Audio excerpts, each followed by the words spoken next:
Bismillahirrahmanirrahim. Vessalatu vesselamu ala nebiyyina Muhammed ve ala sahbihi ecmaîn. Esselamu aleyküm ve rahmetullahi ve berekatuhu. Allah Teala o'zining kitobida Qur'oni Karimda aytadi: "A'udhu billahi minashaytonirrojim. Va in ta'uddu ni'matallahi la tuhsuha." Agarda siz de Alloh taolaning ne'matlarini sanasangiz, siz de uni sanab bitira olmaysiz de. Ya'ni kishilarning kompyuterlari, kalkulyatorlari yetmayacak. Agarda biz Alloh taolo bergan ne'matlarni sanasak. Shunday Alloh taolo aytadi, shu ne'matlar bo'yicha: "Va laqad xalaqna insana min sulalatin min tin." Nishikda biz kishini de baroqa keltirdik de bolshiqdan de. Nima degan so'z bu? Biz bilamiz, biz betinda ona qornida baroqa kelamiz. Bu Alloh taolo aytadi, eng birinchi kishi turunda, odam turunda. Alloh taolo Qur'onda bizga xabar aytdi, eng birinchi kishini, odamni men baroqa keltirdim de, uni bolshiqdan de. Bu nishik bolshiqdan, nishik degan so'z. Alloh taolo bu deb aytadi, shusha bir momentalni baroqa keladi. Ya'ni Alloh taolo bolshiqdan kishini yasadi ekan, jon irdi ekan, bu deydi, kishi shusha bolshiqdan sразу же kishi tanina aylandi. Biz bu dunyoda ko'ramiz, bu dunyoda ko'p aybirlar nasaga bo'lsa-da, tege ikkinchi aybirga aylanadi. Masalan, suv. Alloh taolo suvga shunday funksiya berdi, ol ya parga aylanadi, ya buzga aylanadi, ya qor bo'la. Shunday Alloh taolaga da bir narsa yo'q, shusha bolshiqdan olib kishini yasab, iyonga jon irib, kishi itirga, kishi tani yasarga. Shusha oyatda Alloh taolo aytadi, biz kishini deyi bolshiqdan bar qildik deyi. Thumma ja'alnahu nutfatan fi qararin makin. Andari biz uni dey bir tomchi etib, uni yaxshi o'rnashtiramiz dey. Yaxshi o'rnini Alloh taolo aytadi, bu ona qornini. Ya'ni odamning otasi, onasi yo'q, u birinchi ota bo'la. U ona qornida bo'lmadi, u sabiy bo'lmadi, u sразу же kishi bo'ldi. Hamma Alloh taolo bizni ona qornida baroqa keltiradi. Yaxshi o'rnini o'rnashtiram dey. Alloh taolo shu oyatda aytdi, yaxshi o'rnina dey. Ya'ni ona qornida kishi saqlanadi. Kishi saqlanadi sovuqdan, issidan, turli onda mikroblardan. Alloh taolo shunday yaxshi o'rnini o'rnashtiradi kishi bolasi, kishini endi sobiy bolani. Andar Alloh taolo aytadi, "Summa xalaqna nutfata halaqatan." Andar biz dey shu tomchidan dey uyishgan qon baroqa keltiramiz dey, uyishgan qon yasaymiz dey. Fa xalaqna halaqata mudghatan. Andar shu uyishgan qondan dey biz it kesagini yasaymiz dey. Fa xalaqna mudghatan g'izoman. Andar shu it kesakdan dey biz suyaklar baroqa keltiramiz dey, skelet. Fa kasawna al-ghizama lahman. Andar shu skeletga, shu suyaklarga biz it kiritamiz dey. Thumma ansha'nahu khalqan akhar. Andar ikkinchi ravishni biz baroqa keltiramiz dey. Ya'ni kishi ravishini kiritamiz dey. Fa tabarakallohu ahsanul xoliqin. Alloh taolaga barakat bo'lsin. U inson yaxshisi baroqa keltiruvchi. Thumma innakum ba'da zalik lamaytun. Andar siz albatta o'lashaksiz dey. Thumma innakum yawmal qiyamati tub'asun. Andar qiyomat kuni siz shig'ashasiz dey. Qiyomat kuni Alloh qo'shina. Al-Mu'minun surasi 12-16 oyatlarda Alloh taolo deb aytadi shu oyatda. Ya'ni shu oyatda Alloh taolo bizga ko'rsatan eshik ona qornida kishini baroqa keltiradi. Bu bek zo'r mo'jiza. Bek zo'r mo'jiza. Ya'ni kishi yo'q edi, ona qornining ichida kira, ona qornida kishi bo'lib chiqa. Ya'ni ona qornin является shunday mexanizm, shunday zavod deb aytamiz. Kishi yasaytirgan fabrika. Onday zavodni qo'ya ko'rganingiz bor, kishi onday zavodni bildira olmaydi. Alloh taolo shunday zavodni, shunday fabrikani bildira olgan, ona qornida kishi yasalar.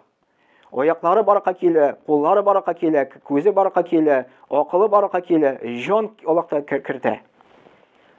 Muhammad payg'ambar sollallohu alayhi vasallamning hadisida keladi, u aytdi: "Siz dey ona qornidan dey birinchi 40 kun dey bir tomchi bo'lib yotasiz dey. Ikkinchi 40 kun dey shu tomchidan Alloh taolo sizdan yasaydi, uyishgan qon dey. Shu uyishgan qondan dey it kesagi dey. Ya'ni ish 40 kun o'tkash, ish 40 kun bu bo'la 120 kun. 120 kun bo'la endi 4 oy. Andары Allah Teala fərishtəni җибәрә. Fərishtә җан өрә. И кеше терелә. Ягъни мәйеттән кеше тере була. Allah da Kur'an'da әйтә бит, мин мәйеттән кешене тере итәм ди. Тиредән мәйет итәм ди. Шуны аят бар. Менә Allah Teala мәйеттән кешене тере итә ана карнында. Үзеннән үзе кеше баракка килә алмый ана карнында. Аның хуҗасы бар. Аны Allah Teala бар. Шундый матур кыяфәттә безне баракка китерә. Allah Teala Ат-Тин сүрәсендә 4-нче аятта Allah Teala әйтә. Лaqad халакна инсана фи ахсани тaqвим. Дөрестә без кешене ди самый яхшы матур кыяфәттә баракка китердек ди.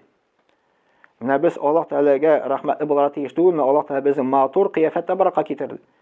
Алык дөньяда башка затларны, хайваннарны, тавыкларны буламы, башка әйберләрне.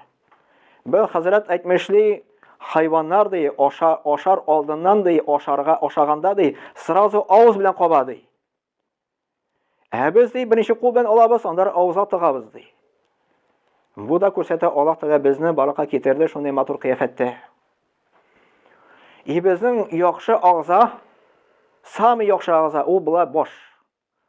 Башта безнең күзебез бар, башта безнең авызыбыз бар, борын бар, колак бар, самый күркәм агзалар башта. Шушы самый күркәм агза безнең өстә. Аста түгел. Хайваннарны карасак, аларның башлары тип-тигез тәне белән. Кайбары даже астада. Яларның ашауны кабалар авызлары белән, без кул белән кабабыз.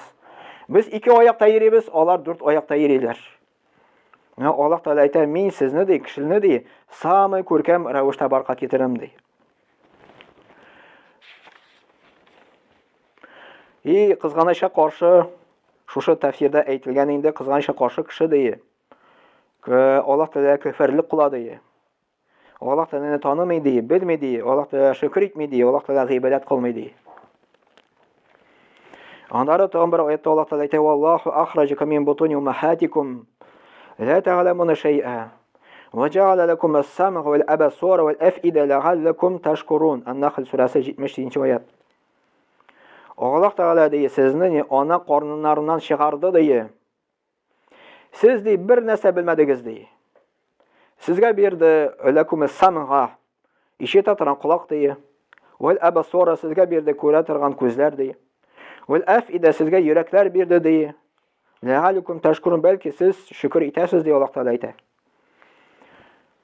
Шушы аятка карыйк, галимнар әйтәләр, Allah Teala аерды монда 3 агза. Аерым 3 агзаны безгә шушы аятта Allah Teala безгә әйтә. Ишетә торган колак, күрә торган күз һәм йөрәкләр дип килә. Йөрәк инде бу безнең монда акылда керә, безнең йөрәгебездә керә, монда безнең җаныбызда керә инде. Шушы 3 агза белән галимнар әйтәләр, кеше гыйлем ала ди. Әгәр шушы 3 агза булмаса, кеше гыйлем ала алмый.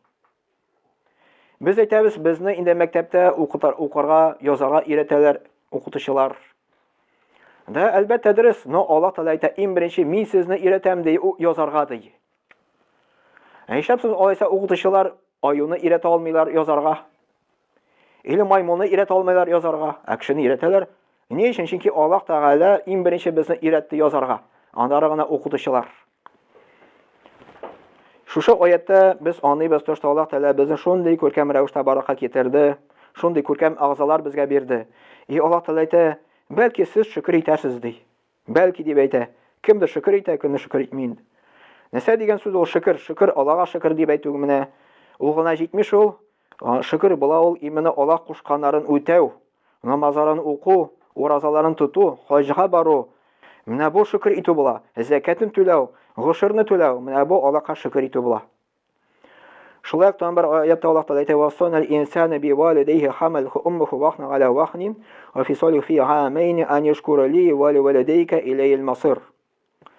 Без кешегә ди васият итеп калдык.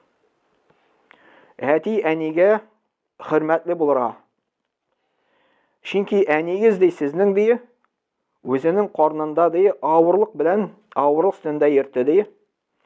Авырлык белән алып кайта. 2 ел имезу ди. 2 ел имезу. Шуның өчен шөкер итегез миңа ди, шуның өчен шөкер итегез әти-әнигә ди. Аллаһ Тәгалә шушы аятта үзеннән соң куйды әти-әнине. Әти-әнигә рәхмәтле булыгыз ди. Әнигез сезнең ана карнында авырлык белән йөртә ди. Чөнки кеше мәҗбүр була ана карнында барырга килергә. Ана кеше мәҗбүр була шушы баланы йөртергә. Ул мәҗбүр була шушы ана үзенең баласы өчен курбан итәргә үз-үзен. Үзенең сәламәтлеген, үзенең витаминнарын, үзенең минералларын, үзенең вакытын, үзенең кайгыруларын больниста ята аны белән шушы бала өчен. Аннары шушы бала инде үскәч ата-анага каршы килә икән. Ул вакытта ата-ана риза булмый, Аллаһ та риза булмый. Чөнки ата-ана үзенең балына күпме керем кертте, күпме тилмерде, больницаларда ятты, кайгырды. Шушы бала үскәч әти-әнине рәнҗетсә, ул вакытта әти-әни рәнҗи. Ул вакытта Аллаһ Тәгалә дә моңа ачулы була. Шул вакытта да дөньяда аңар бәла-каза килә. Мөхәммәд пәйгамбәр саллаллаһу алейһи ва сәлләмнең хадисендә килә, Аллаһ Тәгалә ди, бәла-казаны ди, уже дөньяда ук ашыктыра ди, кем әти-әнине рәнҗетә ди бу дөньяда. Бер хәзрәт шуны мисал китергән ди. Шушы хәзрәтнең абыйсы бар иде дип әйтә. Ул үзенең анасын нинди кабахат сүзләр белән генә әйтмәде ди. Ничек кенә сүкмәде ди үзенең анасын ди. Анасы вафат булгач ди, шушы баласы ди, алды да асылынды ди. Менә уже дөньяда ук уже бәхетсезлек күрә кеше, кем әти-әнине рәнҗетә. Субханакалла бихамдик, ашһаду ла илаһа илля антә, астагфирука ва атубу илейк.